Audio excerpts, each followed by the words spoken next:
Welcome back. We're talking with Peter Gabriel and Gillian Caldwell about the international human rights organization they run. It's called Witness. Now, Peter, just a little while ago, you were telling us about how things have expanded, how the internet and camera phones and so on have helped to the work you're doing. But let me ask you about one of the principles that Witness has, and that is trying to deter further abuse from happening. Now, you're saying that basically by being able to get the abuses documented, that it should deter people from doing, abusing people. Do you really expect that to work? I think it can only have a positive influence. And if you look at my country, we're now the most observed country in the world. There are more cameras, I think, than anywhere else per head of population. And in a way, if we can flip those cameras back so that people have a way of protecting and defending themselves from abuse where it occurs, and just getting the testimony of their stories is very powerful. I know with the Shoah Foundation is one example, but I mean there are many examples where just testimonies assembled, human stories are just really powerful when they build up. So I think if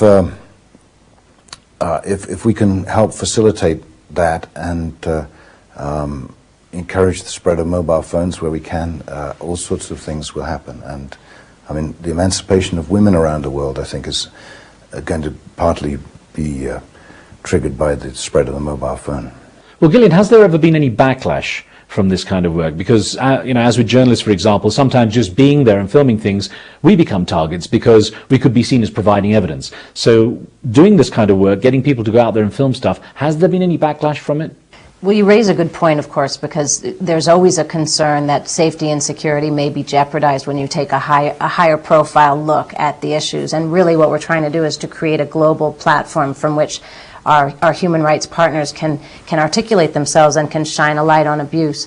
And in fact, in the book we just published called Video for Change, the longest chapter is on safety and security. So we take that very seriously. And in fact, knock on wood, so far we've never yet had a situation in which one of our partners was targeted because of their use of video. And to the contrary, if you take a look at a story that Joey Lozano, who's working in the Philippines, once told us, he went out again and again with a group of indigenous peoples who were filing ancestral land claims, and they were facing very hostile and violent reactions, oftentimes armed guards. And on several times he went with his camera to document those standoffs, and there was no violence. And on one occasion he was unable to make it, and in fact 2 people were shot at close range. So he was always so regretful that he wasn't able to be there at that time. And I think the fact of the matter is that our partners are very attuned to the dangers at a local level, so they're not going to bring the camera out at a moment where it's obviously going to invite abuse, but rather... And sir, I'd just like to add that obviously the phone itself is a much more discreet thing than the big camera that existed when we started this thing. And I guess, of course, it's important because they can take candid shots. Yeah, and you're seeing, I mean, with the case of the accusations of American torture, there the soldiers were documenting stuff themselves, and so that ubiquity of the mobile phone is gathering evidence even when it isn't intended to. Well, Saddam Hussein's execution being a prime example. Now, Gillian, one of the things that you have to do with Witness is broker relationships with governments, with officials and other organizations, and convince them to come on board. Now, how receptive are you finding them? Well, I think it really varies. If you take a look at our campaign in Burma, for example, we don't have a receptive dictatorship there. And in fact, a country like Burma, I would say, is not brand sensitive. A name and shame approach is not going to be effective with Burma. And in fact, the focus of the campaigns has largely been on the pocketbook, economic sanctions and pressure from Asian neighbors.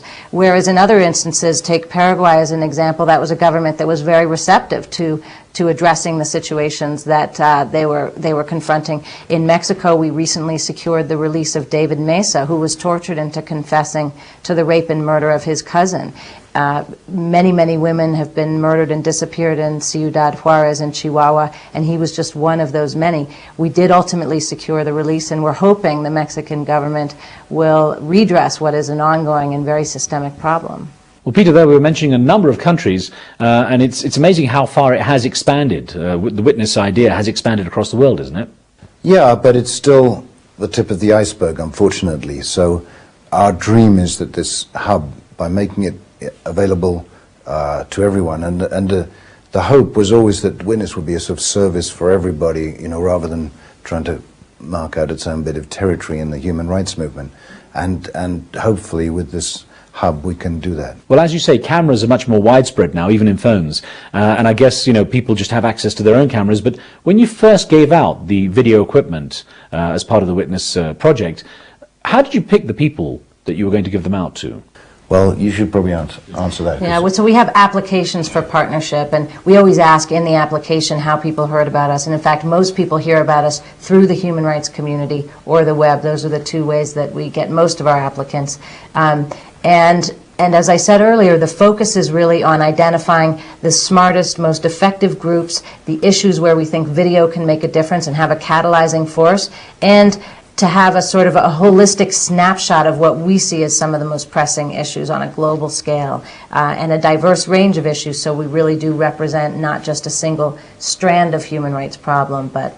Now, have you come across many obstacles, Peter? I mean, I know it's a worthy cause, but have you come across any major obstacles? I mean, for example, when you were getting initially, it was quite hard getting contributions of cameras. We thought that was going to be a lot easier. And I think, you know, some commercial connections are, I mean, commercial organizations are sensitive about upsetting the governments in countries where abuses occur and losing sales.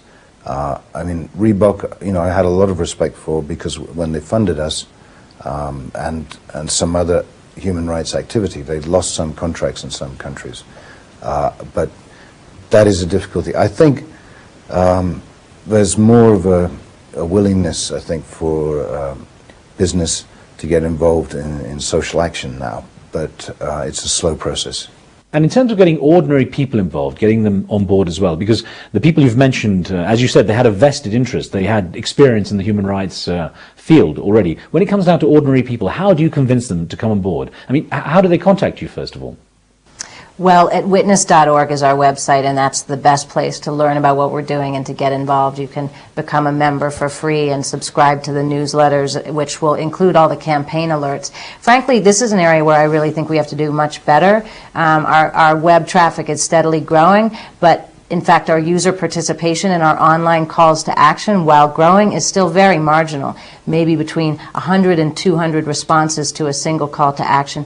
When you look at the size of the database, which is, you know, over 30,000 contacts and should be dramatically larger than that. So I think we're at an incipient stage of understanding, and because people their inboxes are so glutted with email, it becomes a bit of anesthesia they get into. So where we're having the most impact is in these face-to-face screenings with the key decision makers.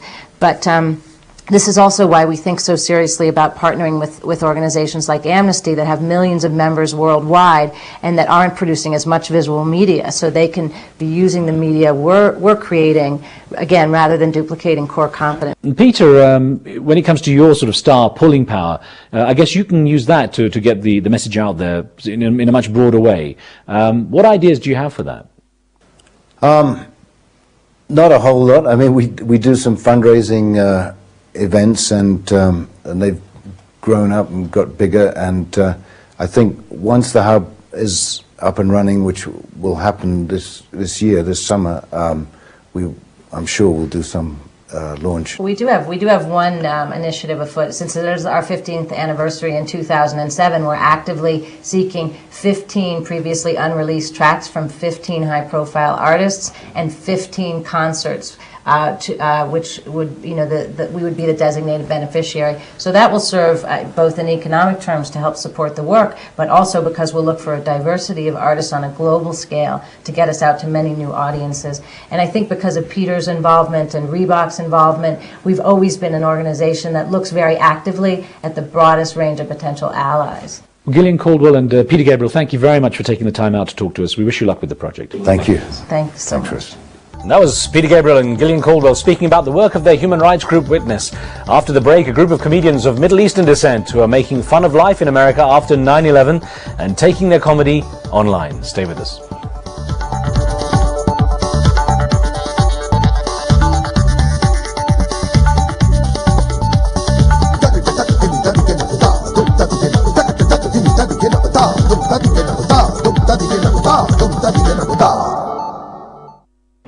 I'm I'm Ghida Fakhri in Washington. The main stories on Al Jazeera.